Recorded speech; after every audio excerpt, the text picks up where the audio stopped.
cyber security waa maxay? What is cyber security?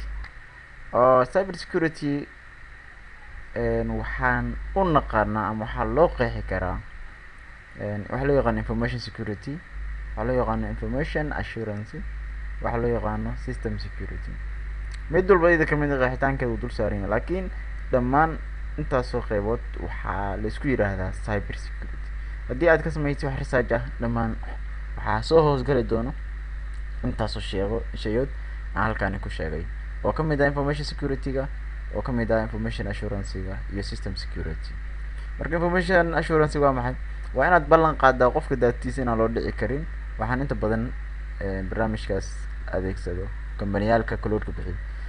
cyber security marka sideen ku qeexi karnaa? cyber security defined waxaan ku qeexi karnaa marka technique and practice designed to protect data. waa xaalad iyo qaab wax gacanta laga qabto kaasoo loo design garay in lagu difaaco data. to protect data maxaa laga wadaa? computerka markii hackerka ama qofka attackerka uu soo weeraro, waxa uu xaday laptopkana ma ahan, mobilekana ma ahan, only wuxuu u baahan yahay datada ku jirto. okay, sidoo kale cyber security defense waxaan ku qeexi karnaa applies to digital data. waxa la difaacay ma ahan alaab banaanka taal, waa digital data, waa data computerized oo computerka gudihiisa ku jirta. datadaas marka saddex nooc ayaa ay maraysaa ama saddex xaaladood. ama waa story data kaysana la dhaca, ama transmitted data la diray oo dhexda sii socota la dhaca, ama in use data computerka ku jirto oo aad isticmaalaysa ayaa la dhici karaa. marka cyber security-ga waxaan ku qeexi karnaa techniques and practice designed to protect data. marka waa applies to digital data oo ah digitalized oo computerized waxa oo datadii oo computer ku jirta. protect data yaa laga difaacaya? marka waxaa laga difaacayaa unauthorized waxa la yiraahdo, dad aan shaqo ku lahayn, okay, aan ku habboonayn inay wax aysan lahayn u dhacaan. waa qof tuuga oo data, ama qof tuuga oo galaayo guri uusan lahayn oo kale. qofka tuuga markuu guriga u dhaco wuxuu ku samayn karaa access, wuxuu ku samayn karaa modification waxa la yirahdo deletion. access waa maxay? access waxaa la yirahdaa waa wixii inaad access garaysid aad geli kartid. okay, waa inaad filekii gashaa ama waa inaad softwarekii gashaa. modification waa maxay? waa inaad edit garayn kartid ama changing aad ku samayn kartid. sidoo kale deletionkii oo naqaanay oo ah inaad removing aad ku samayn kartid ama si totally ba shaygii aad u tiri kartid oo aad ku samayn kartid waxa la yiraahdo removing, ama datadii inaad qaadan kartid. marka protecting data from unauthorized waxaan ka hortagaynaa saddexdaas nooc ayaa looga hortagayaa. marka cyber security iyaga waxaan ku qeexnay protect data. protect data datada la protect garaynayo waxaa loo protect garaynayaa unauthorized-ka. saddexdaas qofka attacker markuu kusoo weeraro, saddexdaas mid kamid ah ayuu kugu samayn karaa access, modification ama deletion. okay, marka mid walbana cagsigeeda. access oo kale waxaa cagsigeeda confidentiality, systemkaaga inuu ahaado mid lagu kalsoonaan karo. modification waa maxay? systemkaaga waa integrity inuu ahaado duldulaal inuusan lahayn. deletion waa maxay? systemkaaga inuu availability ka fog yahay, uusan mar walba wax lagu edit garayn karin ama qof walba wax uusan ka tiri karin.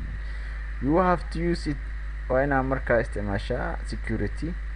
inta badan social media waxaa la isticmaala loo yaqaano two factor authentication wax lamid accesska waxaa tusaale u ah qofkii inuu isticmaalo computer iyo other device uusan isaga lahayn oo kale uu isticmaalo, passwordkii uu helo uu galo. folder uusan lahayn oo kale inuu qofkii galo, ama computer kale inuu galo, directory-kii oo kale inuu galo, file-ka oo kale inuu furto, ama running software computerka software gudihiisa ku jiro kale intii qofkii uu iska soo shito oo ku shaqeysto. waxaa loo yaqaan access isticmaal. okay, marka accesska isaga wuxuu imaanayaa markii security-gaaga aad u fududeeyo ama security-gaaga ama waxaaga password-kaaga la helo. marka laba nooc wax loo secure garayaa, midna waa physical qofkii inuu wixiisa haysto, midna waa security caadiga ah oo caadiga. modification waa maxay? modification waa to modify, in la edit garayo ama changing lagu sameeyo. changing a computer or mobile device in wax laga bedelo, changing a folder or a directory, sidoo kale changing a file ama changing a software application.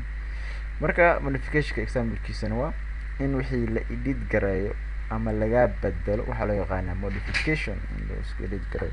sidoo kale deletion waa maxay? deletion waa removing a computer or other device. sidoo kale waa removing a folder or directory, removing a file, removing a software application. marka deletionka waa qofkii hackerka inuu computerkaaga soo galo oo si toos ah u tira wixii documenti ay kugu jiray, isagoo marka hore koobiyeysanaya idinkaa delete garaynayo.